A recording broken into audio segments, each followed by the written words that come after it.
এক ছিল ছোট্ট একটি ছেলে, তার নাম সামির। সামির খুব হাসি খুশি আর কৌতূহলী ছিল। রমজান মাস শুরু হয়েছে, চারদিকে সবাই রোজা রাখছে। One morning, Samir woke up and saw that his parents were eating sehri. মা, তোমরা এত ভোরে কেন খাচ্ছ? বাবা, আজ থেকে রমজান মাস, আমরা রোজা রাখব।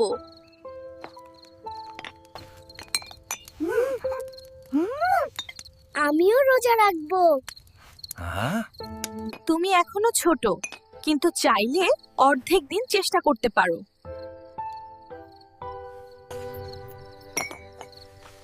হ্যাঁ, আমি চেষ্টা করব। সকাল হলো। সামির খেলল, বই পড়ল আর আল্লাহর কথা ভাবল। কিন্তু দুপুরের দিকে তার একটু ক্ষুধা লাগলো। সে ভাবলো, আমি কি পারবো